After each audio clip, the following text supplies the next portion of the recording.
So what was the purpose of the whistling arrowhead? I mean, it's not really designed for combat in a traditional sense for a bow and arrow, but it had very, very important uses on the battlefield. And I'll explain some of those to you here. So probably one of the most important aspects of the whistling arrow was its ability to signal. These were used a lot of times on the field for signaling certain formations, signaling to move a certain way. Obviously they use flags and drums and things like that too, but the whistling arrow was used a lot of times as a signal to say, hey, reinforcements, time to come in, and you shoot the whistling arrow across the field. Another thing that we've seen these used for in battle, and I know I've seen some stories of the Mongols using these at times, was to, one, not only terrorize, but also disrupt cavalry sometimes, especially in the form of larger cavalry, such as dealing with elephants.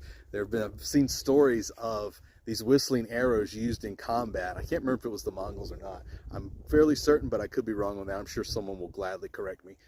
But they would use whistling arrows to frighten, I mean, just sending them in mass to frighten the elephants. And, you know, elephants are terrifying when they're on your side, but when they're not, they're terrifying in a different sense. So they would use these in mass and just frighten the hell out the elephants, and the elephants would just go stampeding back through the enemy lines and just wreak havoc. So there's a lot of different styles of these. You can see some Japanese styles are used in a lot of ceremonies that they have, where they will use it to ward off evil by shooting it across like the field and everything.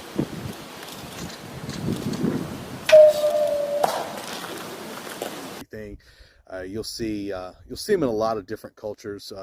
China, you'll see it in Korean culture, you'll see them in a lot of the Middle Eastern culture. They're pretty much everywhere. I don't think you really see them much. Could be wrong on this. Once again, someone will gladly correct me, but I don't think you really see them a lot in Western culture, but could be wrong on that. But this is more of a modern style whistling arrow. Some of them were very large. This is more of a modern style, so it's not going to have quite as high pitch of a whistle, but we're going to shoot it here and listen to it.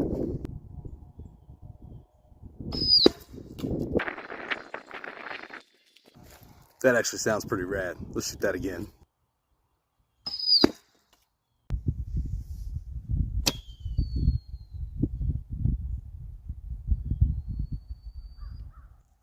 That sounds awesome. So can you imagine those coming in mass?